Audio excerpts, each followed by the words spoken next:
네, 앞서 보신 것처럼 오늘부터 직장에서 괴롭히는 행위가 금지됐습니다. 취재기자와 이와 관련해 좀 더 자세하게 알아보도록 하겠습니다. 예, 김대우 기자. 네. 그 앞서 리포트에서도 소개를 해줬지만 가장 궁금한 게 이 괴롭힘의 범위입니다. 네. 그 리포트에서도 나왔던 내용들로 있지만 그 괴롭힘에 속하는 다른 사례들도 좀 있나요? 네, 물론 그렇습니다. 그런데 이제 명확하게 이게 괴롭힘이다 이런 거는 딱 정해져 있지가 않습니다. 예. 관련 법인 근로기준법을 좀 보면요, 이 괴롭힘의 정의만 나와 있을 뿐 어떤 게 괴롭힘이다 이렇게 나와 있지는 않습니다. 그렇죠. 그래서 이제 고용노동부가 만든 매뉴얼을 좀 살펴볼 필요가 있는데요. 예. 뭐 폭언, 폭행 이런 것들은 당연히 괴롭힘에 속하는 거고 이 조롱도 마찬가지입니다. 예. 그리고 이제 정당한 이유 없이 승진을 좀 시켜주지 않거나 성과를 인정해주지 않는 것도 괴롭힘에 해당할 수가 있습니다. 예.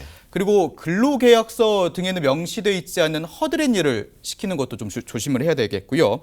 업무와 관련된 중요한 정보를 주지 않거나 예. 의사결정 과정에서 배제시키는 것 또한 직장 내 괴롭힘에 해당할 수가 있습니다. 여기서 중요한 것은 앞서 말씀드린 정당한 이유 없이라는 전제 조건입니다. 그 회사마다 이렇게 근로계약서도 다 다를 거고 네. 이 정당하다는 의미도 참 개인마다 기준이 모호할 것 같은데 네네. 지금 앞에서 쭉 설명했던 게 보통 직장 안 그러니까 업무 중에 발생하는 괴롭힘들이잖아요. 네네. 그럼 반대로 이 업무 밖에서 업무 시간 외에 발생하는 괴롭힘 사례들도 좀 있을까요? 네, 물론 그렇습니다.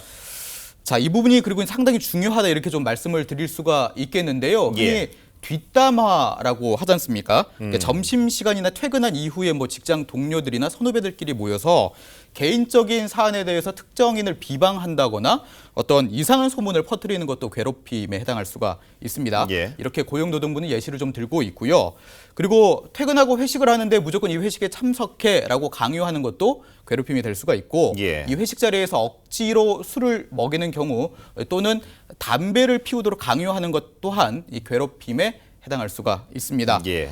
그리고 이제 흔히 직장인들은 그룹 채팅방 하나씩은 SNS 등을 통해서 개설을 해놓고 있지 않습니까? 그렇죠. 그런데 이 그룹 채팅방의 한 상사가 주말이나 퇴근 시간 이후에 글을 올렸어요. 그런데 이 글을 보고 왜 답글을 달지 않느냐 예. 이렇게 답글을 강요하는 행위 역시 이 직장 내 괴롭힘에 포함이 될 수가 있고요. 예.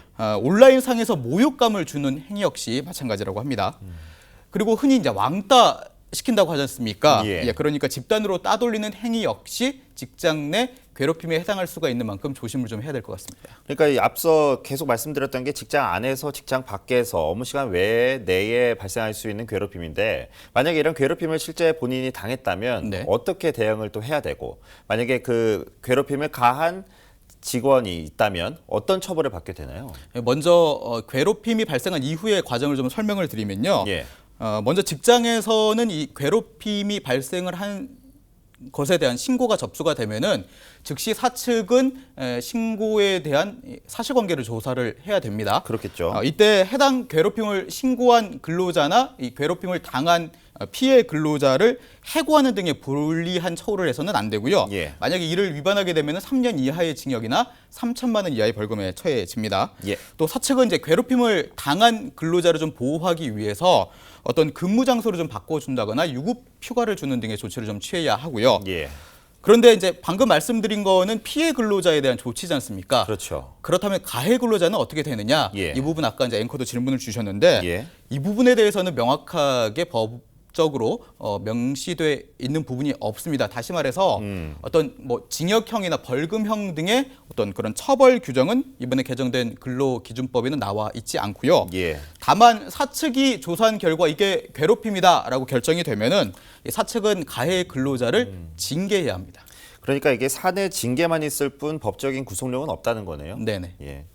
그런데도 아무쪼록 이 법안의 취지대로 좀 잘 정착이 돼서 직장 내에서 괴롭힘 받는 사람이 좀 앞으로는 없었으면 좋겠네요. 오늘 수고하셨습니다.